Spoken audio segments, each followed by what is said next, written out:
Welcome to Enlightened Abroad, the podcast, with Derek Stroud.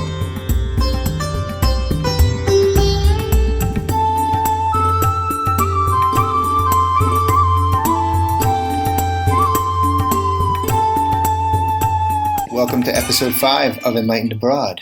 How are you? What's going on? And, Enlightened Abroad, there's a couple of things I need to go over here. But first of all, the purpose of this show, if you haven't read the About section, that's fine. It's my job to bring to you healing, guidance, and tips from those corners of the earth you may not be able to travel to. Let Enlightened Abroad take you there. Let me take you there. Let me take you there. This is for expats. This is for friends of expats. This is for families who worry about us. And this is for people being the change. So we're all coming together to send it to you. I want to thank everybody who's listened so far. We've had a bunch of downloads. It's blowing my mind. You have lifted me, and this would not be possible without you. So thank you, thank you, thank you. Well, episode 5. Hey, if you haven't listened to episode 4, go back and listen to episode 4. It's amazing. But episode 5. Americans Anonymous. It's tough being a U.S. citizen abroad these days, needing to defend or deflect politics, having to apologize for years of bloodshed we knew nothing about, but most of all, those damn stereotypes. Look, I love where I came from, and I'm damn lucky to have been born into the passport and freedoms that I was, but there are perceptions sometimes we don't know about.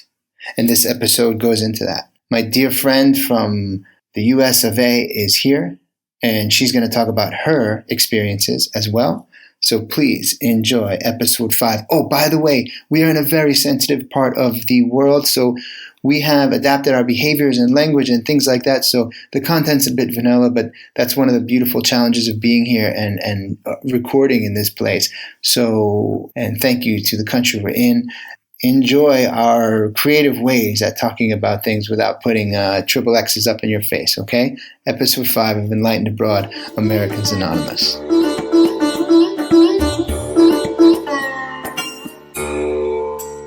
And now, please enjoy the show. Welcome to Enlightened Abroad. Yay! I have to give you credit because you gave me inspiration for actually talking about the things I want to talk about and not doing a boring podcast. So do you want to tell the listeners how we met? Sure. So, one of Derek's friends, Derek was actually the best man in his wedding. Adam was in my induction group, and Adam, when he found out that Derek was moving here, he was like, "Oh, you really need to meet my friend Derek. He's a great guy."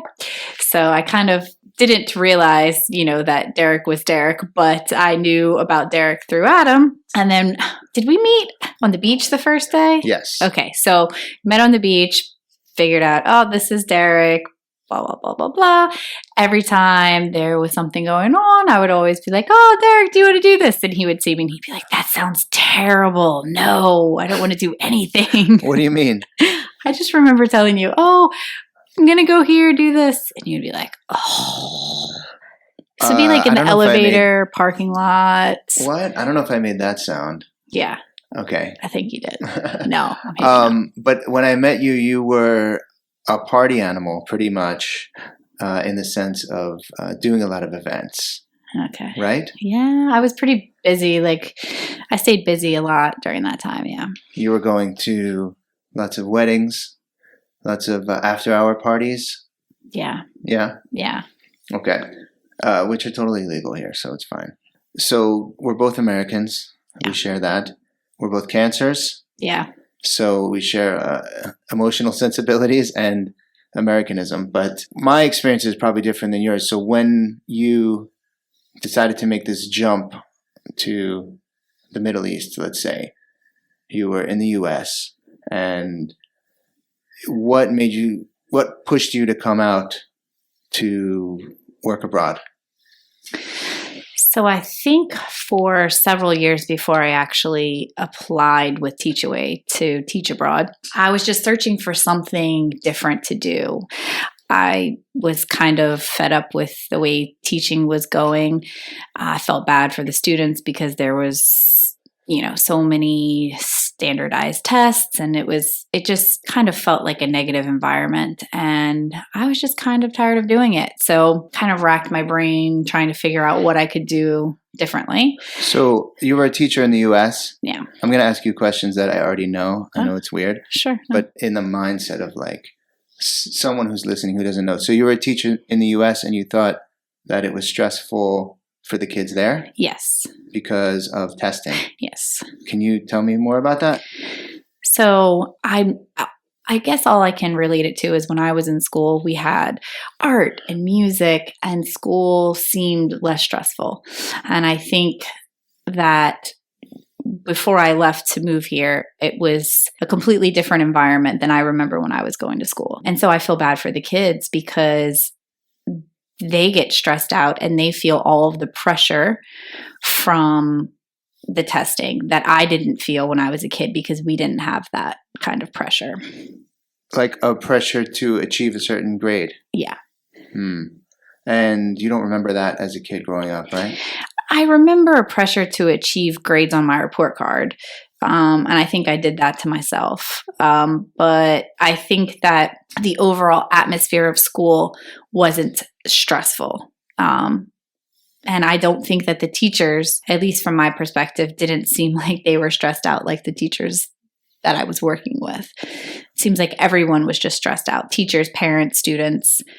And a lot of the things that made school memorable for me, I think, isn't done anymore in school.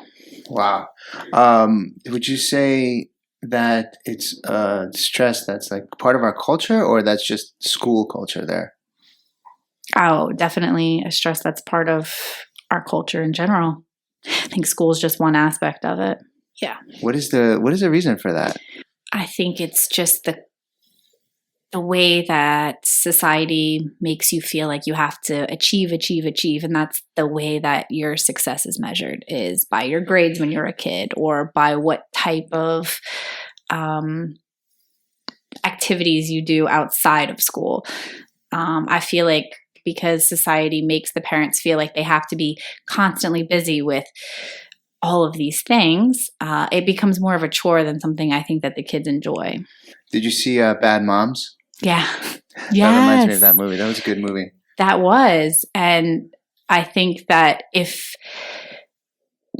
people were able to be more real like that, and then they could relate to each other and realize, hey, everybody's struggling with this lifestyle. Nobody's really happy with it. Let's all just chill out, basically. Yeah, I feel that too. And so you sensed this was happening in your job, in the school system, in the culture in the US? Yeah. And your answer was, get the fuck out. Well, yeah, I guess so. I mean, I think for me, I just wanted to do something that was different. And I've always wanted to travel. And so I think for me, wanting to travel, wanting to learn about different cultures was the driving force behind my decision to move abroad. Okay. And so how did you choose the Middle East? Well, one of my friends, we would have morning, I guess, I don't even know what you would call it, morning duty. And we would have to watch the kids in the morning before the bell rang. And she would always ask me, what can we do? What can we do? And we would think about different things. One day she came over and she said, hey, you know what? I was looking at this website. It's a website that you can view all of the different job vacancies, and they are teaching positions all over the world. She's like, have you ever thought about teaching abroad? And I was like, no, I never even thought about that. And so I went and I looked on the website and I filled out all the information. And then someone from the organization called me and I did a phone interview. And I initially applied to teach in the UK. And they told me that they had already done the interviews.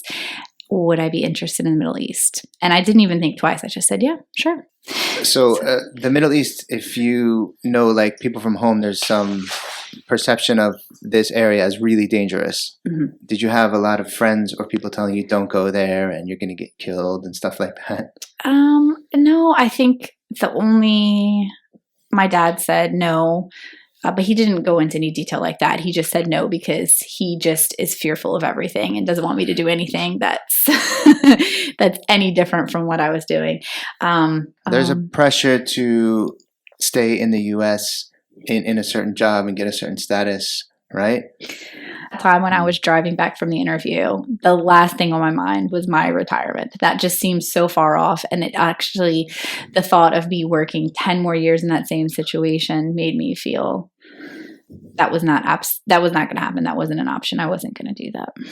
I think a lot of people feel that way too. But you had the courage to jump and come abroad, and a lot of people wouldn't. And so how do you feel now? Are you glad you did it? Oh, I think the best decision that I could have ever made. It was scary for sure. But I know this is going to sound weird, but I don't feel like I'm the one that made the decision. I feel like everything just happened and I just went along with it. I don't feel like it took a lot of effort. I feel like it was kind of effortless. I feel like everything just was handed to me. As far as, the lady sending me the website, then all I had to do was just act on the things that were handed to me, I guess. Do you think it's like that was your path? And sometimes when you go on your path, you get signs to continue? Yeah. And you got those signs and it just became clear that this was the path. Yeah. Because for so long, I remember thinking, if something feels like it's being blocked, it's because it's not your path. And so I had to figure out and learn the difference between when something felt like it was for me versus when something felt like it wasn't for me. And I feel like with this, it was scary, but I just felt like it was for me because everything just seemed very effortless. What was the scariest part now looking back? Just the unknown. And being on my own. I think the unknown, just the unknown, because for me, a while back when I would go somewhere and I wouldn't know what the menu items had, I would feel anxious because I don't know what's on the menu and then I'm going to have to think about it. So can you imagine? So changing your whole entire life. Yeah. They say that when you travel, it's almost like being reborn. Mm-hmm. Because you have to rely on the people closest to you, closest in proximity to get the things you need, like food, directions, translations, things like that. Mm-hmm. So it forces you to reach out. Yes. And I think my sister, she told me, if you don't make friends when you get out there, I'm going to be so mad at you. So that was kind of always in the back of my mind because I really have isolated myself, I would say, the last 10 years of my life. And forming friendships for me wasn't something that I did. I kind of I had my friends that I've always had, from school and my work friends, but I didn't really make much of an effort to do that. And also I have a hard time asking people for help or relying on other people. So I always just want to do it myself. So has being out here helped you with that? I think so. Yeah, I think so because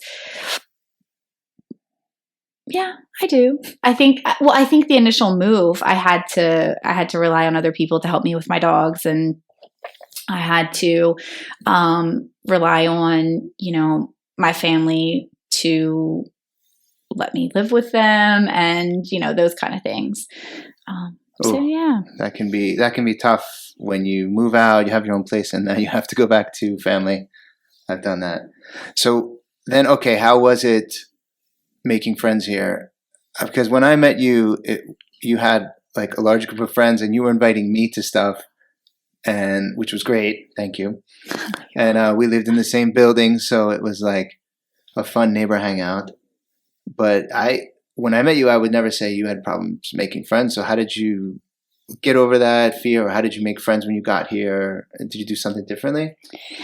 So I think for about the first 6 months that I was here, I didn't make friends. I had one friend, and she and I, if it wouldn't have been for her, everything would have been much more difficult. So we kind of worked together to figure out how everything worked. And then one day we were sitting by the pool, and we said, you know what, maybe we should mingle with other people. We only just hang out with each other. And so we went to a birthday dinner, and we met some people at the birthday dinner. And then, from then on, then we just became social, I guess, and decided, So it's been 2.5 years now, or 3 years? 2.5. This is your first place living abroad, right? Right. Okay. So do you think you will continue this? So initially, before I moved, my thought was to stay here for 2 years and then to move somewhere else and just continue doing this, just to get the experience of living in different places. But now I think that my driving force back then was to be able to travel as well. And I feel like I've traveled a lot. And so I'm comfortable here. I like it here, and I can still travel. So I feel like it's the best situation for me is to continue to stay here. So that you can continue to travel. Yeah. And also I really like my job. I like what I do, and I like the people that are here. So what makes it different now teaching here and as an expat abroad versus teaching home? Because you said you were stressed there and you're not stressed here. No. I think just all of the pressure back home, and the way that I could see that it wasn't working.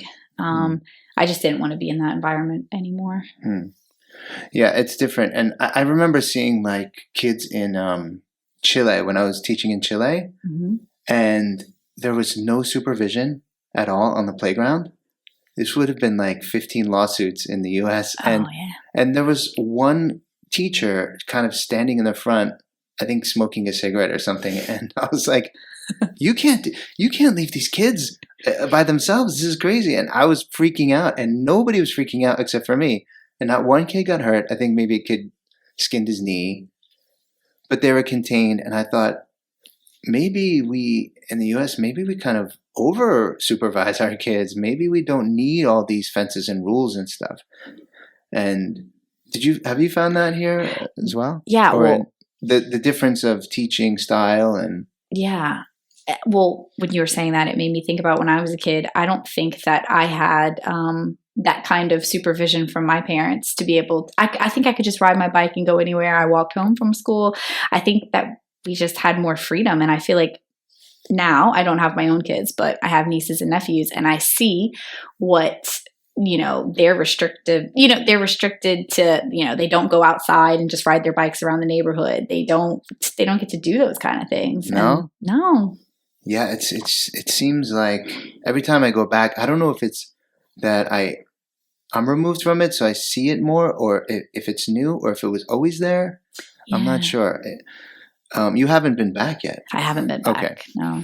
So that scares me because that scares you. Why? It does, because I feel like I'm such a different person now, and I feel like I've learned so much, and I don't feel like I could go back to living in that kind of culture anymore.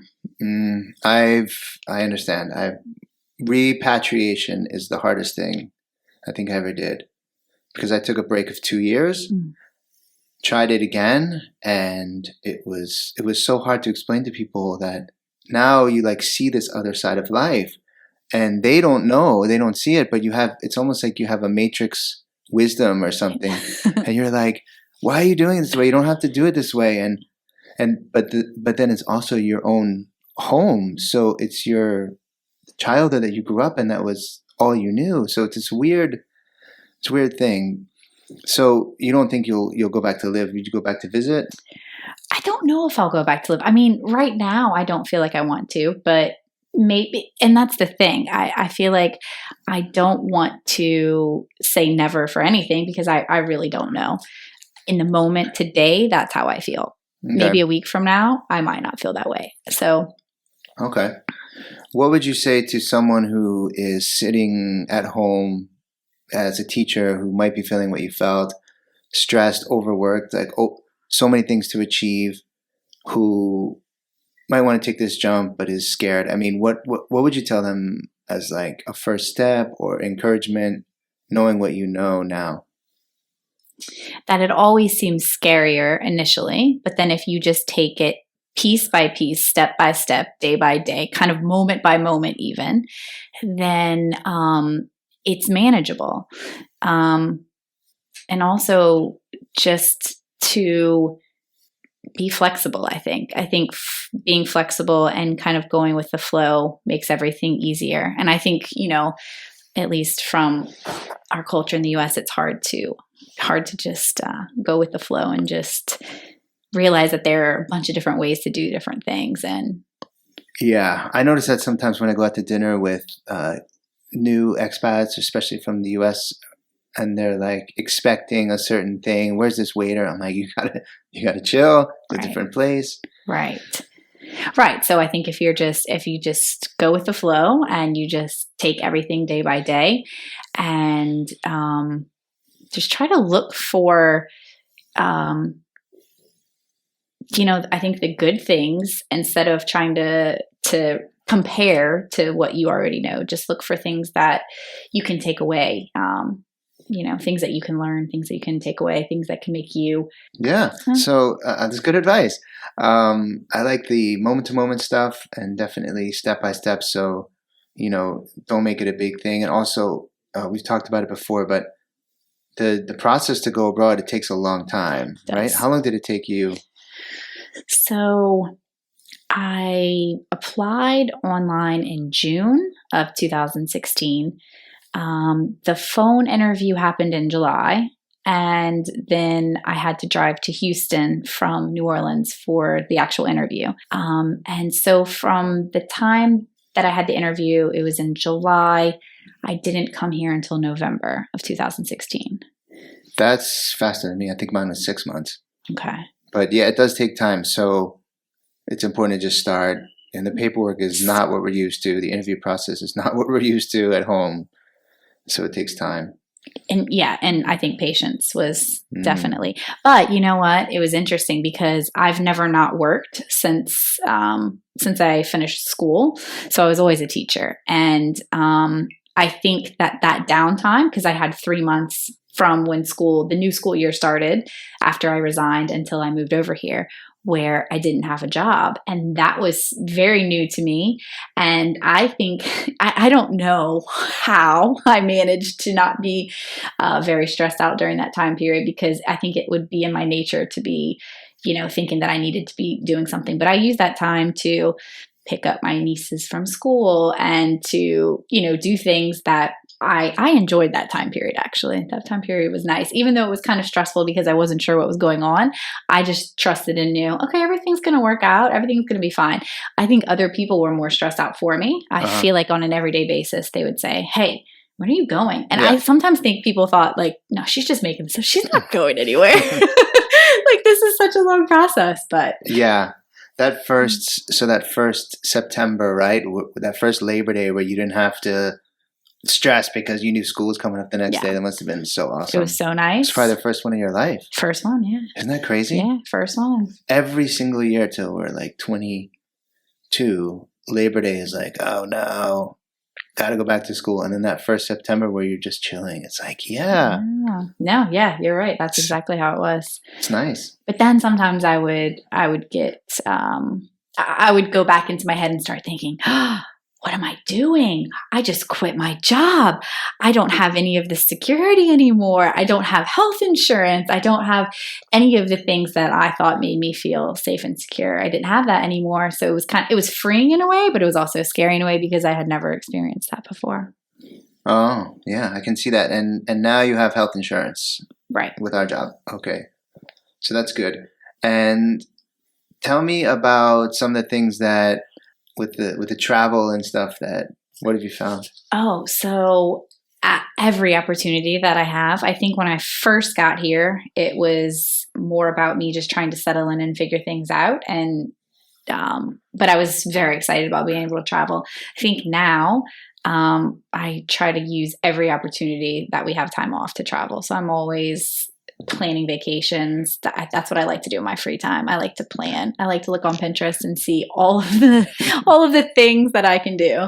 I have seen your pen and paper when you're travel planning, and it is intense. And so, how many countries have you been to since you've gotten here? I think 51. 51? Yeah, I think 51. What? Yeah. No way. Yeah. You've been to 51 countries in 3 years? I had only been to Canada, Mexico, and St. Martin before. So, well, less than 50 because I counted those in the list of countries that I've been to. But I've traveled that much. Yeah. Are you serious? I'm serious. Be careful with the. It just doesn't hit your cheek. Oh. But it's good. I think the sound is good. Okay. Wait, that's not possible. It is 40 some odd countries in 3 years? Yeah. Are you serious? I'm serious. I can't believe it. Yeah. We'll have to put a list down. What's been some of your top favorite travel places since you've been here? Spain Okay. was one of my favorite places. Why? The environment there, I really liked it. It seemed very laid back. I liked the food a lot there. It just had a really good energy there for me. And Greece was another one that was very similar to Spain. Mediterranean lifestyle. Yeah, I liked that a lot. That is definitely the way to go. Where did you go in Spain? Barcelona, Pamplona, Madrid. Nice. That's it. Yeah. And so when you travel now, do you have a method thing that you use to travel after you plan, or you just kind of go with the flow, or what? So I think it kind of depends because sometimes I like to plan it myself, and then sometimes I like to just take a tour where it's planned for me. I think it kind of just depends on what I'm feeling at the time. I've tried group travel, I've tried solo travel, I've traveled with people that I know, and they're all different. They all bring something different to your travel experience. So I think each one's just unique and different in its own way. They all have their positives in there. Yeah, their and drawbacks. you guys, you also have a group that you travel with sometimes. Yeah. Which I had the pleasure to join part of that group. Yeah. We went to Jordan together. So nice. One of my favorite trips. Yeah. And we did that. You planned it really well. We did it in 3 days, right? Yeah, we did. We saw a lot in 3 days. So I never travel like that. I usually just go to a place and I just book the first night and then figure it out. Mm-hmm. I like to do it like that. Yeah. And I find that I lose about a week or two of just making mistakes because I make so many mistakes. But when I travel with you guys, it was set up and there was a car and there was things booked. And I thought, wow, maybe it's okay to do it this way. So I did learn a lot traveling with you guys.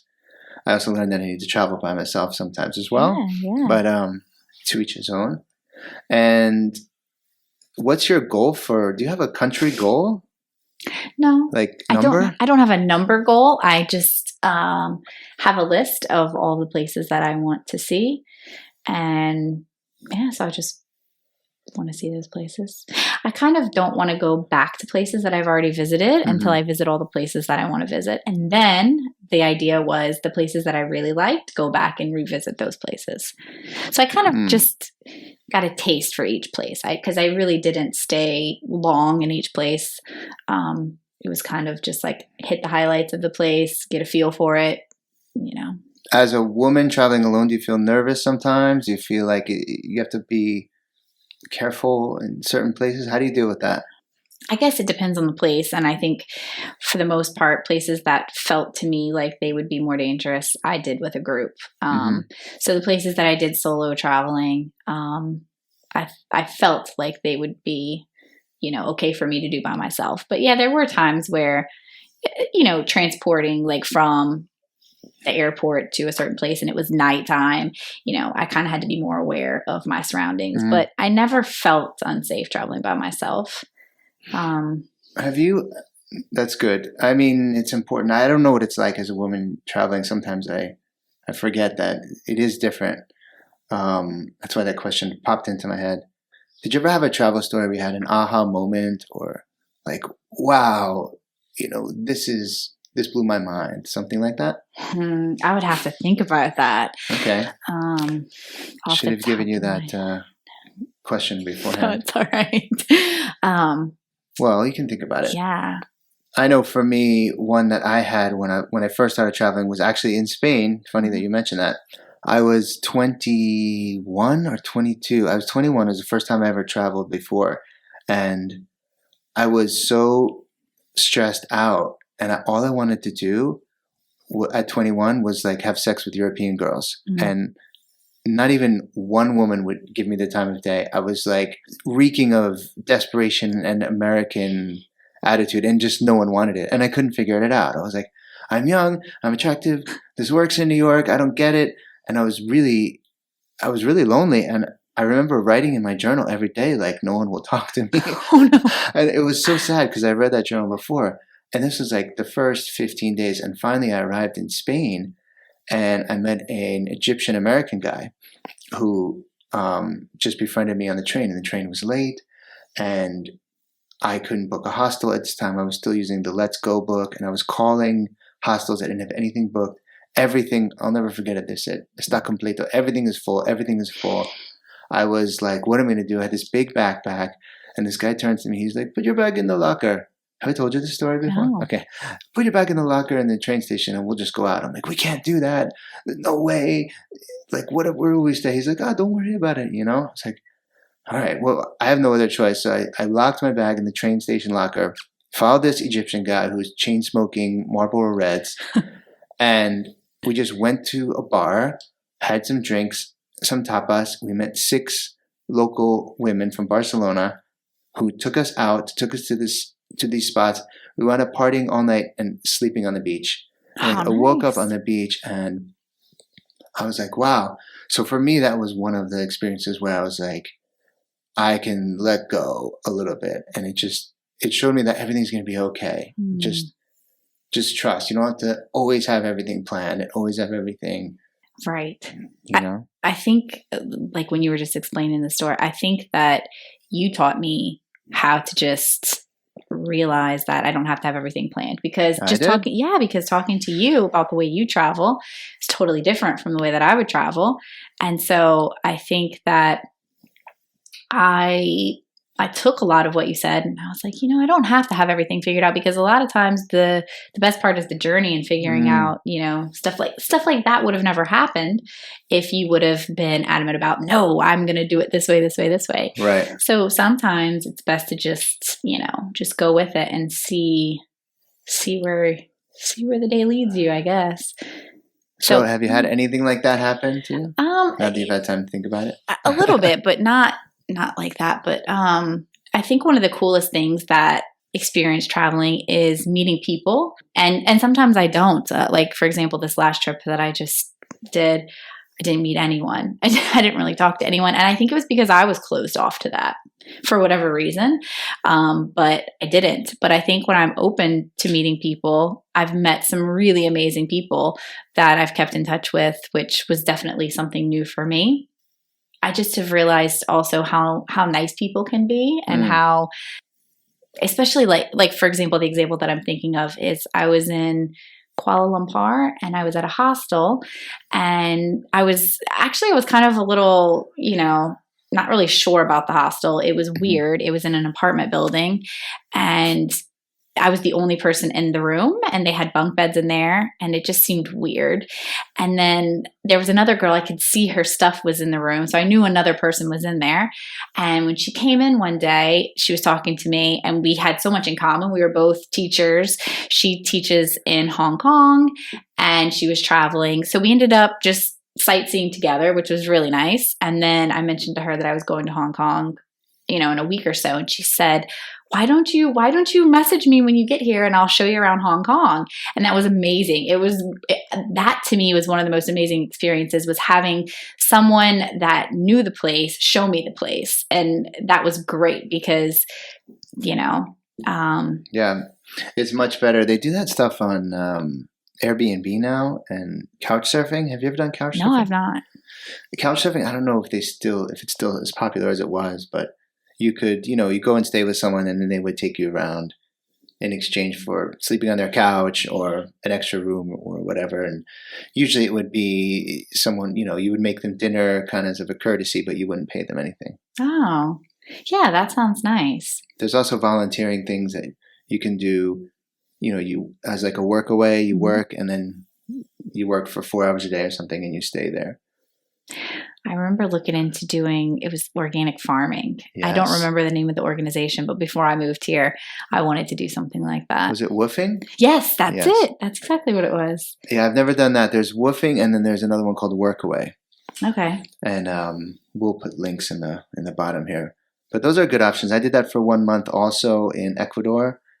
And it was great because you don't spend any money. And I know, the mindset at home is, oh man, it's cost so much money to travel. And it does, but there's also ways to do it where, you couldn't believe how cheap hostels and hotels are, right? I mean, at home it's standard $119 for like the cheapest Best Western or something, right? Right. And here, you can find $10, $20 rooms that are pretty decent.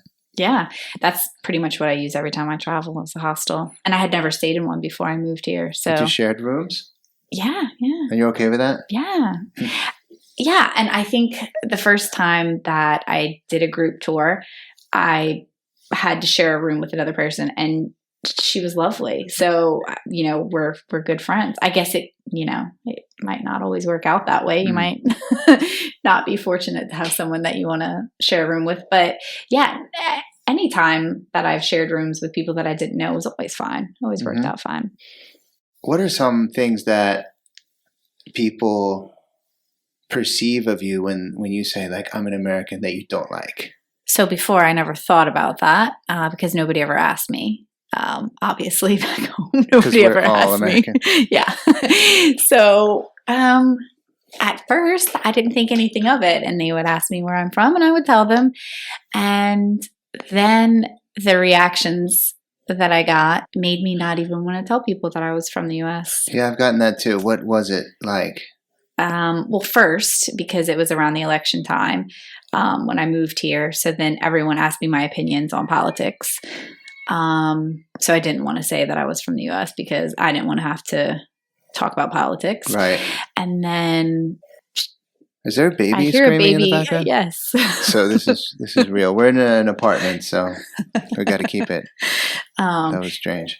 So then I feel like at one point I wanted to say, oh, I'm from Canada, because my friend is from Canada. And every time she would say she's from Canada, she didn't get any response. So. Yeah. It's tough. I encountered that when I first started traveling too. And I was so shocked, because I didn't know. Like, I'm a good person. All my friends are good people. Yeah. Why are you judging me? And I don't know shit about politics. Yeah. But they seem to know more. Yes. Than we did. And I've changed my perspective. I've actually thought about saying I was from somewhere else too. Yeah. Not for that same reason, but also because they charge me less. Have you experienced getting overcharged when you say American? No, I've not. Oh. Yeah. The perception of us is that we'll just buy anything. Okay. And so a lot of times, I've noticed that I've said, like, I'm South African and I've gotten a lower price. No, I've never. Yeah, it's crazy. But then if they know South Africa, you have to be careful because I couldn't answer any questions at all. They're like, oh, where are you from? Cape Town. They're like, oh, do you know this? I'm like, no, I don't. So sorry. I haven't lived there in a while. Yeah, but that's been interesting. Yeah. Yeah. I think there's like a lot of negative opinions about Americans. And then that makes me feel uncomfortable because I feel like as soon as I say that, I'm just automatically thought of in a different light. Yeah. And what are those negative opinions you think that they think were? Loud. Yeah. I remember one time whenever I was trying to sort out something with a company, the person said that Americans are very difficult to deal with because they ask too many questions. Yeah. So that is one of the things. Oh, that everyone is fat. Yeah. That the food that we eat is awful. That everyone is stupid. Stupid, fat, and loud. Yeah, it's that is the perception, and I wonder why that happens. I really don't have an answer. But how do you combat that then? Because you're neither of those things. So, I don't really know. I think I'm still struggling with it. I think I don't really, I think I struggle with it. I think that a lot of times it's curiosity, like people that don't know, that haven't been to America, they'll ask me questions about the food because they see stuff on TV or they see stuff and they want to know, do Americans do this or that? So I think a lot of it is people just being curious, which I'm fine with that. I'll answer questions like that. But when it's directed at me like, oh, all you Americans are loud and fat and stupid and you guys don't even know this or that, or those are the things that I have a hard time with. Yeah, I get it. And like you were saying before, you want to defend at the same time. Sometimes these stereotypes are true. And when I encounter some tourists sometimes or Americans, I sometimes don't want to engage with them. Right.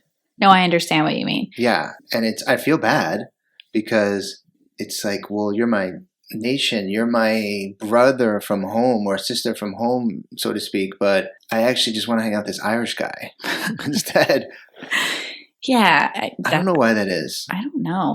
I think that the hardest part for me was that before I moved abroad, I never thought of other countries as being better or worse than other countries. I was always just interested in visiting everywhere and seeing everything. And I think that, a lot of times when I'll meet people, they'll say, I have no desire to go to America. I have no desire to travel there.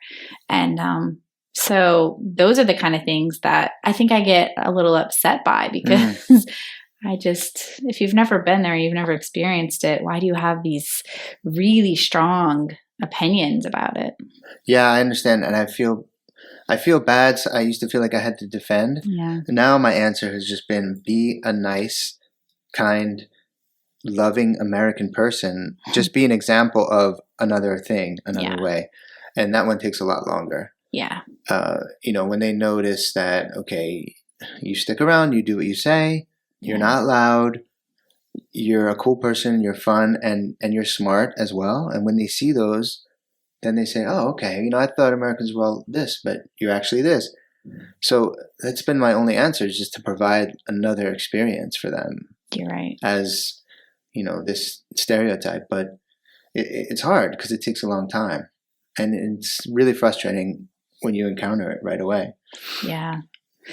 I think one of the best experiences that I've had was one of the people that I work with. She hasn't been around many Americans at all. And she told me being around you and seeing how you are has changed my opinion. And that made me feel really happy because, so, it's not always negative, but it's just hard.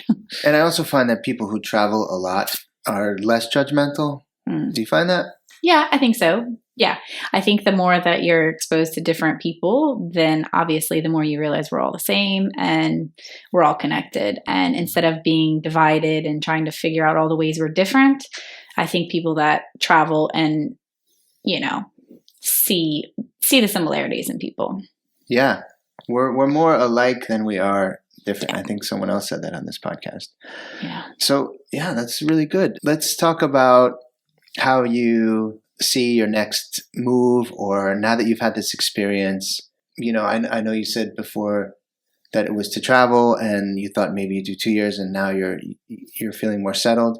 Mm-hmm. So do you see this journey ending? Do you see yourself going and actually planting roots somewhere? At the moment, I don't. I think that scares me because I think for 9 years of my life, I had roots. I had a house. I had things that made me feel like I was in jail and that I wasn't free. And now that I don't have, the things that I wanted to travel, but I couldn't because all of my money went to my house, or, I couldn't sell my house. And so I was stuck, or those kind of things I don't want to get back into, just at least not in the the place that I'm at right now in my life. So I like knowing that all of my stuff fits into my suitcases and that's it. Like I don't have roots anywhere. Are you would you classify yourself as a minimalist? Yes. Oh, nice. Not always. When I was a kid, I would make my mom save all of my school papers from every single year. I couldn't throw anything out.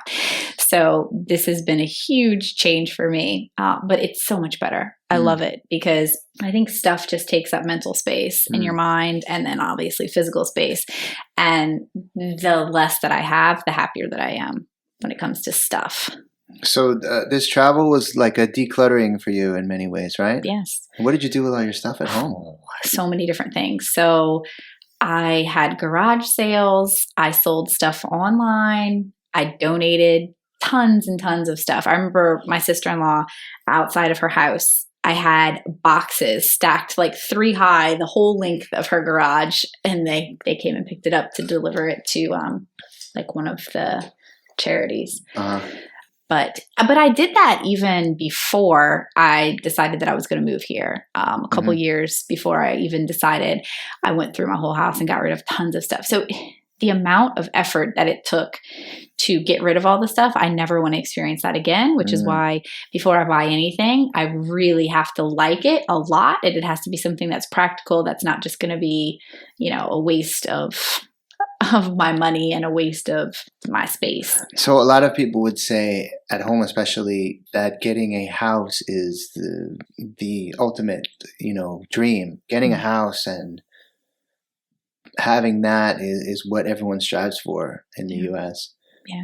And you're saying it was actually just putting you in jail in a way. Yeah.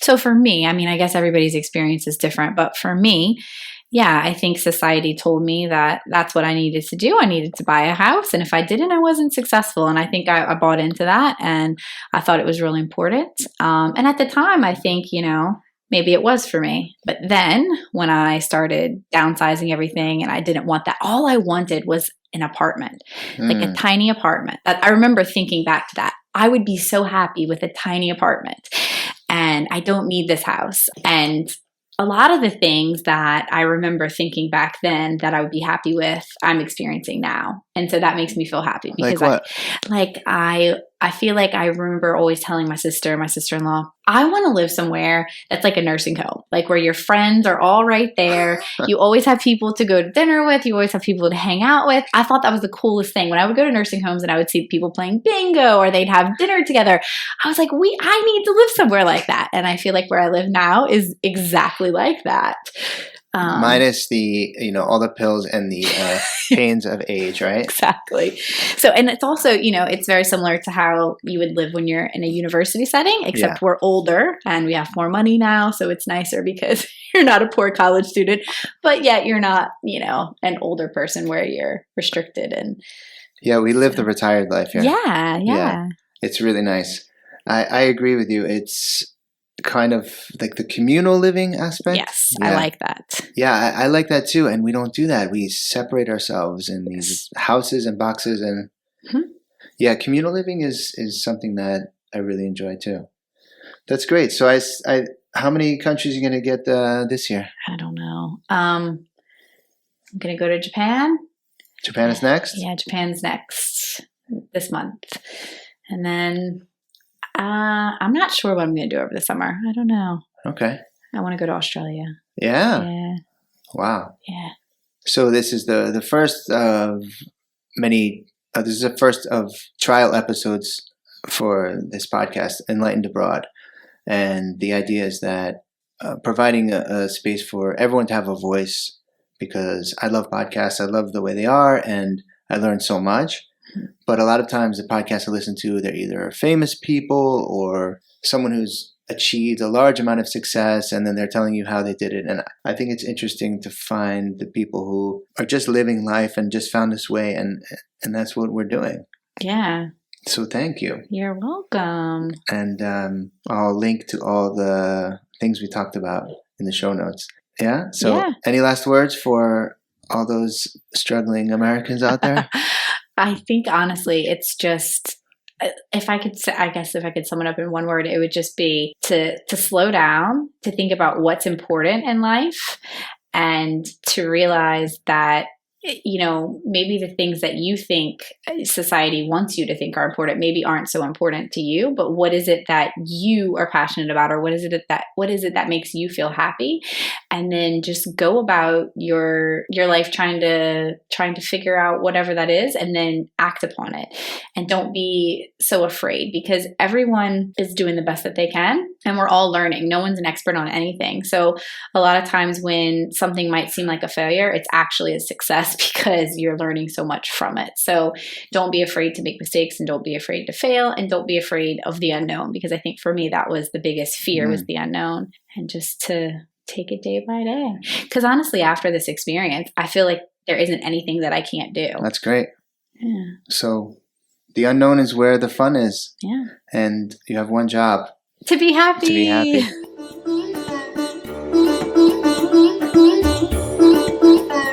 Thank you for listening to Enlightened Abroad. Have a great day wherever you are.